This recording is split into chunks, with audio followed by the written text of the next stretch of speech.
AdSense natin yung pangalawang tax declaration dito sa tax info. Kasi maliban dito po sa US tax na sinign up natin dito sa Google AdSense, ay meron naman po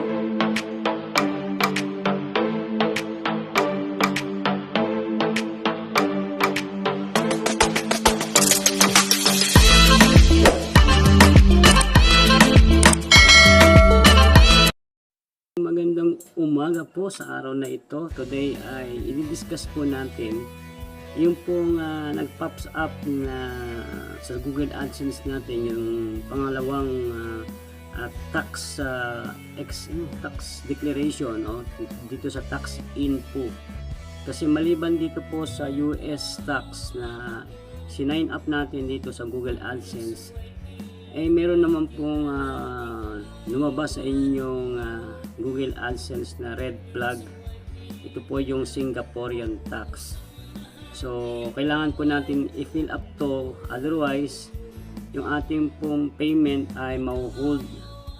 So kailangan po natin sagutin ang mga katanungan doon sa inilabas ng Google na magkakaroon ulit ng panibagong pag-a-apply o pag-sa-sign up doon sa requirements para hindi po ma-hold yung ating pong sweldo sa YouTube. Panoorin nyo po guys. Ayun guys, andito po tayo ngayon sa ating Google Home, Google AdSense Home. So, i-click po natin itong tatlong bar. So, punta po tayo sa payment. Payment info. So makikita po natin dito guys, scroll up na scroll down natin guys. Ayan, may makikita po tayo dyan, to avoid any delay on your payout and to make sure that the right amount of tax is withheld, make sure to provide your Singapore tax info as soon as possible. So ibig sabihin, maliban po dun sa sinign up po natin sa US tax, ay meron pong inilabas si Google na another application para po dun sa Singapore tax info. So hindi po natin pwedeng hindi ito gawin sapagkat ma-hold po yung ating payment, yung ating pong sweldo sa YouTube. So gawin natin, i-click lang po natin tong add tax info. Pag meron po kayo nakitang red flag, so nandoon na po kayo sa payment info. So makikita nyo riyon, no tax info on file. Ayan, ito po yung sa US. Makikita natin ito sa US. Ito yung ginawa natin sa US before noong 2021. So gawin lang po natin add tax info. Pinunditin natin itong tax add info, and then press natin start form. So pindutin natin itong start form. Ayan, lalabas po yung mga questionnaire.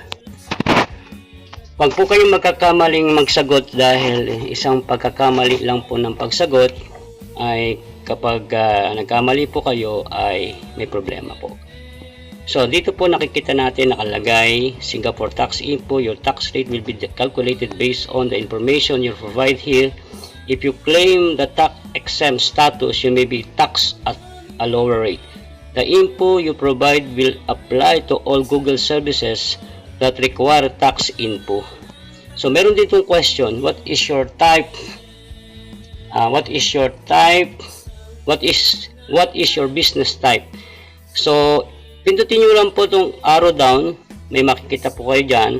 Ayan, corporation, individual, sole proprietor, partnership, and trust.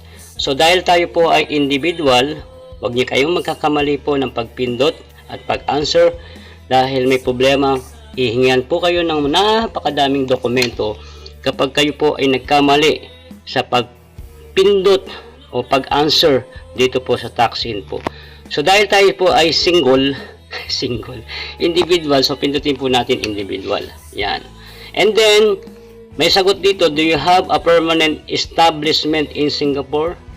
Sabi, meron daw kayong establishment na permanent establishment in Singapore. So dahil wala po tayo na ganung establishment, so pindutin po natin ay salitang ang quest answer na no. Yan.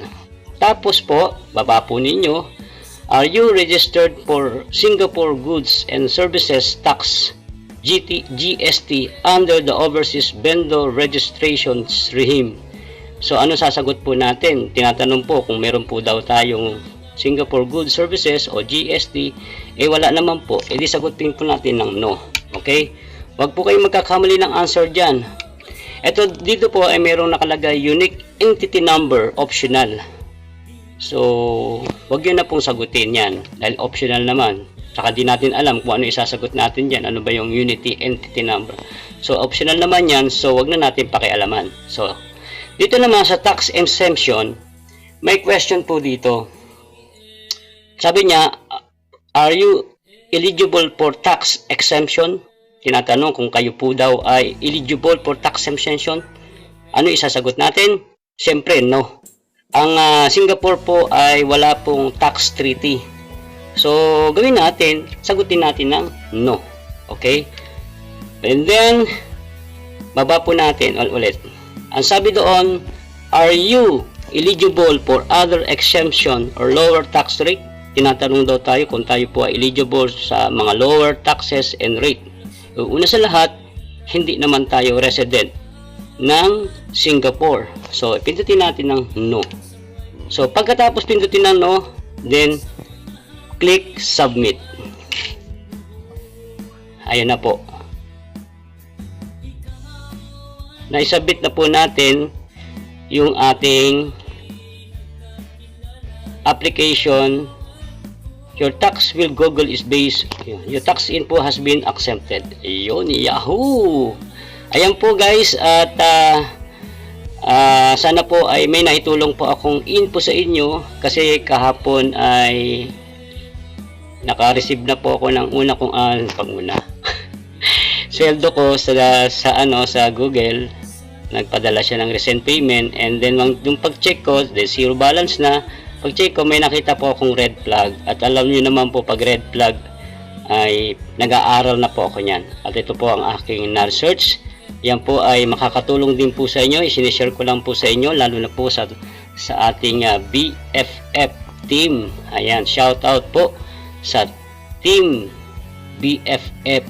Ayan, sama-sama, tulong-tulong lang po tayo para po sa ekonomiya. Ayan po guys, ano na po natin, at huwag niyo pong babaliwalain yun, lalo na sa mga monetized channel na naka-apply na ng US application. Meron pong panibago, ito pong Singapore tax. Pag nakakita po kayo ng red flag, ayan na po, ay panoorin nyo na lamang po ang aking video tutorial, at sana po ay meron kayong natutunan. God bless! Sana ay meron na kayong natutunan doon sa aking tutorial. Ingat po kayo guys, and God bless you.